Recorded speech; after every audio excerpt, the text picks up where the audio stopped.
คิดคืนมา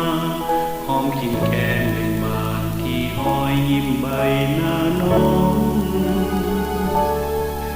ติดความหลังของเราคืนมามันแสนสุดที่วันซื่อแสงจันทร์คืนนั้นเคยบอกน้องต้องเข้มแข็ง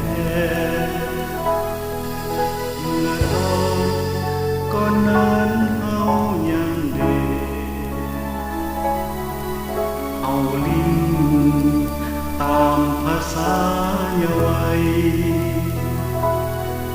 ใบไม้หล่นลงถึงพื้นแผ่นดินจนมากมายคือเวลาที่เราได้เลิกหักกันสืบต่อนานมา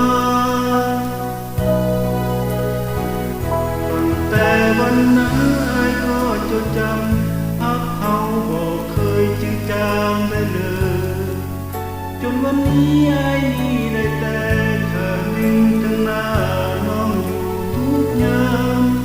ก็เคยลืมทุกลมหายใจเปรียบดอกไม้บานอยู่ทั้งผาสูงสันบอกอาภัยจึงไฟฟ้าน้องคือยอดรักที่อ้ายเห็นหูเปรียบดังดวงเดียวที่อ้ายเฝ้ามองคือความหวังที่อ้ายไฟฟ้าตั้งใจหมายอยู่ทุกยามอกกอดน้องแน่กอดเอาไว้ปล่อยไปเข้ามาครอบครองผูกพักไว้บ่ให้จืดจาง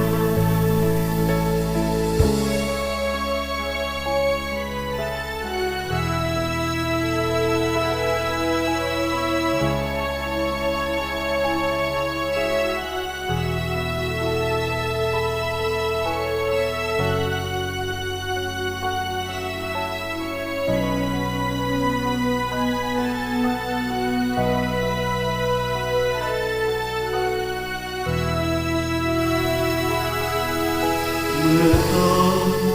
ก่อนนั้นเฮายังเด็กเอาลิ้นตามภาษาเยาวัย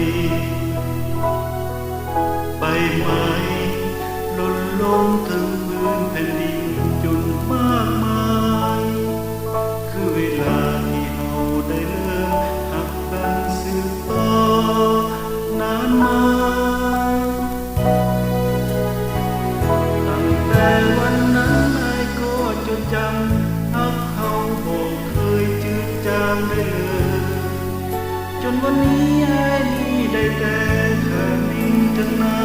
น้องอยู่ทุกยามบอกเคยลืมทุกลมหายใจเปรียบดอกไม้บานอยู่ทั้งผาสูงสันออกหาอ้ายจึงไฟฟ้า